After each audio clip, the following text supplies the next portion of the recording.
Bienvenidos a esta clase de herramientas de modelamiento UML. Mi nombre es Gabriel Flores Rozas y a continuación vamos a estudiar la estructura estática, el comportamiento dinámico, las construcciones de implementación, la organización del modelo y los mecanismos de extensión. Vamos en orden entonces y comenzamos con la estructura estática. Los diagramas de estructura estática muestran el conjunto de clases y objetos importantes que hacen parte de un sistema, junto con las relaciones existentes entre estas clases y objetos. Muestra de una manera estática la estructura de información del sistema y la visibilidad que tiene cada una de las clases, dada por sus relaciones con las demás en el modelo. Una buena definición de este tipo de estructura la da Microsoft en su página de soporte y de información relacionada con los sistemas.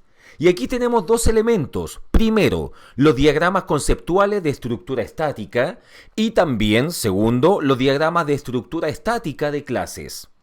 En el caso número 1, diagramas conceptuales de estructura estática. Un diagrama conceptual es un diagrama de estructura estática que representa conceptos del mundo real y las relaciones entre ellos. Se centra en las relaciones y los atributos en vez de en los métodos y ayuda al usuario a entender la terminología del área de dominio para la que está desarrollando un sistema. Segundo, diagrama de estructura estática de clases. Al igual que los diagramas conceptuales, los diagramas de clases son diagramas de estructura estática que descomponen un sistema de software en sus partes. Sin embargo, en un diagrama de clases, los componentes son diagramas de estructura estática de clases que representan entidades de software totalmente definidas en vez de objetos que representan conceptos del mundo real. Si observamos el gráfico que está a la derecha, aquí se muestra la estructura del sistema de un sistema de certificación de evaluadores. Este representa al sistema en un momento dado y la interacción que hay entre las clases. Explicado con más detalle, podríamos indicar que, número 1, para agregar un atributo operación y otras propiedades a formas de atributo operación clase, debemos hacer doble clic en una forma para abrir el cuadro de diálogo. O sea, en otras palabras, estamos viendo aquí distintos elementos respecto a la persona, al candidato, al empleado, clase curso, inscripción curso, la solicitud, cambio estado permitido, prueba, estado de solicitud, examen, sesión de examen.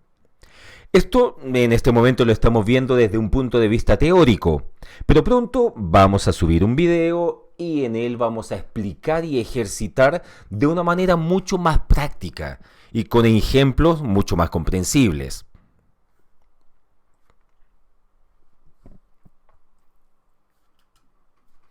Ahora, el comportamiento dinámico. Respecto al comportamiento dinámico de un sistema, está dado por aspectos relacionados con el tiempo y con los cambios en los objetos y las relaciones entre estos objetos. En el modelo dinámico se describe el control del sistema, es decir, la secuencia en las operaciones que ocurren en respuesta a estímulos que están fuera del sistema. En este tipo de modelamiento no se toman en cuenta lo que hacen las operaciones, sobre qué operan o cómo se implementan. En este tipo de modelo, los objetos se comunican entre sí a través de mensajes, lo cual recibe el nombre de interacción. Estos diagramas, o sea de interacción, junto a otros diagramas de UML como estado, secuencia, comunicación, tiempo, actividad, describe la interacción dinámica en distintos momentos durante la ejecución del sistema. Ahora estudiemos las construcciones de implementación. Los diagramas de implementación modelan la configuración de los elementos del procesamiento en los tiempos de ejecución y de los componentes, procesos y objetos de software que residen en ellos. Los diagramas de secuencia son un muy buen ejemplo de los diagramas de implementación. Por ejemplo, si observamos la imagen que está a la derecha de la pantalla, podemos ver que se inicia con el formulario que solicita la búsqueda de un candidato desde el listado de personas que sean candidatos. Se ingresa la solicitud y es agregada al sistema, entregando como resultado a la persona agregada. La dimensión vertical de un diagrama de secuencia representa el tiempo que transcurre a medida que se avanza hacia abajo en la página. La dimensión horizontal representa los diferentes actores u objetos. La organización del modelo. Los diagramas son necesarios para ver un sistema desde diferentes puntos, debido a que hay varias personas a las que les interesa el sistema por distintas razones y deben tener la capacidad de expresar una visión consistente del sistema de diversas formas. UML cuenta con una arquitectura de 4 capas. Tales capas se distinguen por la generalidad de los elementos que en ellas residen. Entonces aquí podemos ver en la pantalla las 4 capas. Capa número 1 le llamaremos metamodelado, que define el lenguaje para especificar metamodelos, o sea, conceptos y reglas. Luego podemos ver a continuación la capa número 2 de metamodelado, que define el lenguaje para especificar modelos. La capa número 3 es de modelado, o sea que define el lenguaje para describir un dominio de información o sistema. La capa número 4 hace referencia a los objetos de usuario, que define un dominio de información específico. Ahora, respecto a los mecanismos de extensión, podemos indicar que el modelamiento UML proporciona 3 mecanismos para extender el lenguaje de manera controlada. Estos mecanismos permiten configurar y extender UML a las necesidades de un proyecto y adaptarse a nuevas tecnologías de software. Los mecanismos de extensión de UML son estereotipos, valores etiquetados y valores etiquetados de restricciones. Veamos primero los estereotipos. Tal como vemos en pantalla,